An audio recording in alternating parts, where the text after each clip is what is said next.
We are celebrating First Freedom Day here at First Liberty Institute.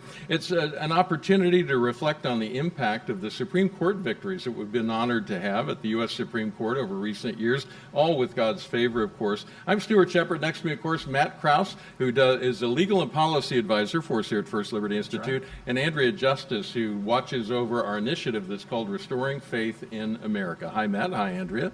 Hi, Stuart. Good to have both of you here. Andrea, we'll start with you. Restoring Faith in America is going through monthly themes around the calendar. Currently, we're talking about? We are currently talking about veterans memorials with religious imagery and encouraging people in their community to think of a veteran that has served our country and honor them in some special way in their community, ideally with a monument. Yeah. Matt, you've been busy traveling around the country, testifying in front of state legislatures. Tell us some of the places you've been and what you've been asking them to do. Yeah, we've been up as far north as Montana, and it's not just me. We've had other First Liberty attorneys as well. Stephanie Taub in Arkansas recently testified on a Ten Commandments bill, which was passed on the governor's desk, and so that was very helpful. And then I've obviously been here in Texas in our heart, pushing for SB 10, which was the Ten Commandments bill in classroom schools here. And Andrea, let's talk about those bills, because SB 10, the number makes perfect sense for a Ten Commandments bill, does what? Explain what that does for public schools. It would allow a Ten Commandments display to be put up in every classroom in the state of Texas.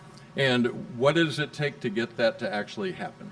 Yeah, so we are actually building a coalition of different organizations that are partnering together to execute on these laws that are getting passed in the different states, including the state of Texas. So there'll be donations that will be made, and we're mobilizing grassroots individuals across the state to go make the donations in the school and get them displayed up in every classroom. Describe what it looks like. Some people hear that and they think, oh, they're going to put granite monuments in every classroom. That's not it, right?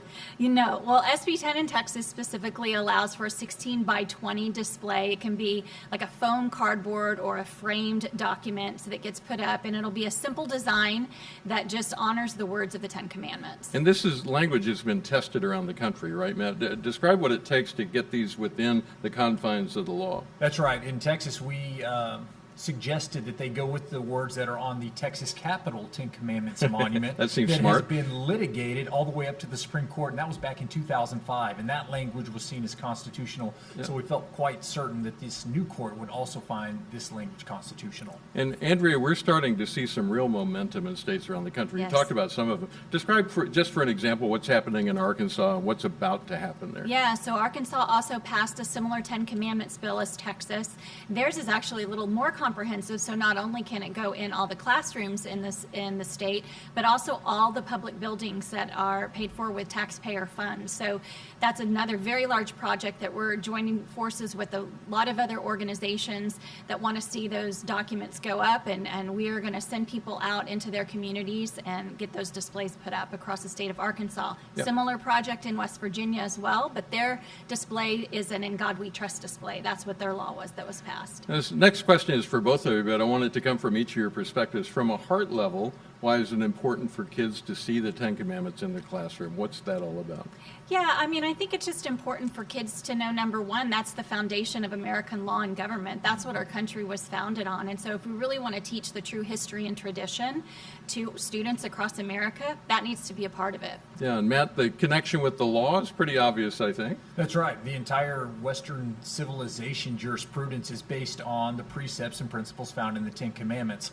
And it's inescapable that American history and Texas history and Louisiana history and Arkansas history and West Virginia history are built on those same precepts as well. Yeah, and even, I mean, you go to the Supreme Court of the United States, as you look at the friezes in the courtroom up at the top, there are all these lawgivers around the room, but right in the middle of them there's Moses in a prominent spot with the Ten Commandments sitting next to him. You look on the eastern face of the court, above the door on that side, and that big triangular set of statues up at the top, he's in the middle with the Ten Commandments right there. And I recently saw, I didn't even know this, but on the front of the Supreme Court, the side that faces the Capitol, on the corner, it says Moses and has a little picture of what they imagine Moses to look like, and there are other lawgivers around the building. This has a deep-rooted spot in American history and tradition, right? Absolutely. And again, that's why it's important for students across the country to really understand what this nation was founded on. And this is just one way that we can bring that back in a very practical way for them to be reminded of it on a constant basis. Yeah, Matt, make the connection of the Bladensburg case and the Kennedy case and Ten Commandments monuments. Many people may not understand how those connect, but they really do. Yeah, one of the reasons I'm so blessed and honored to be a legal and policy advisor with First Liberty Institute is because it was First Liberty Institute that has given us this opportunity to do these things to restore faith in America. Andrea was talking about what the Ten Commandments poster should look like in public school classrooms. Well, that's based directly off what Kentucky used to do up until the case of Stone v. Graham in 1980, when the Supreme Court said you can't put the Ten Commandments up in the public schools because of a thing called the Lemon Test that would not allow that.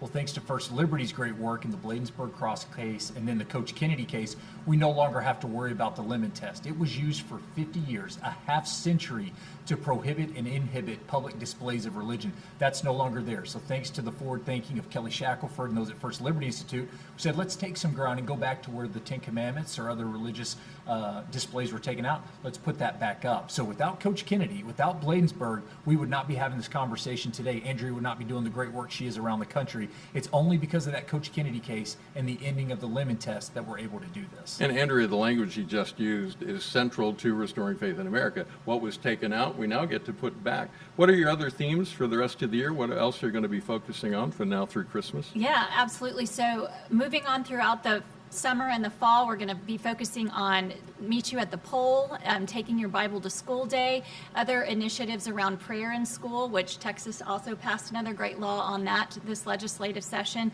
And then in the holiday season, we're going to focus on putting up nativities and menorahs and other religious displays for holidays. And those, Matt, connect right back to Bladensburg and Joe Kennedy, right? That's it. We saw, because of the Lemon Test, nativity scenes taken off of courthouse lawns. We saw Ten Commandments monuments have to come down. We saw the public displays of religion by students, even if it wasn't unconstitutional, they thought it was because of the Lemon Test. And so part of Andrea's job and First Liberty's job is to re-educate Americans on their constitutional rights, and the door's been blown wide open thanks to the Kennedy case. That's very cool. Andrea, anything else you want to share before I let you go?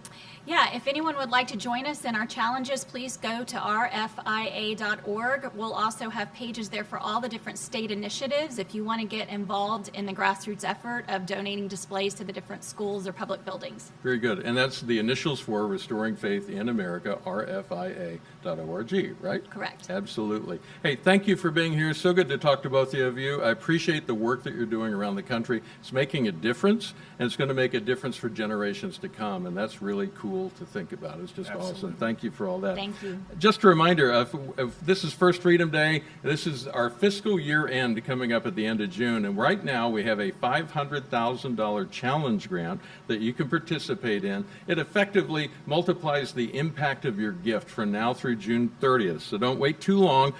Please go ahead and make your gift. Just go to firstliberty.org and look for the big red donate button. First Liberty is fighting for faith and delivering freedom.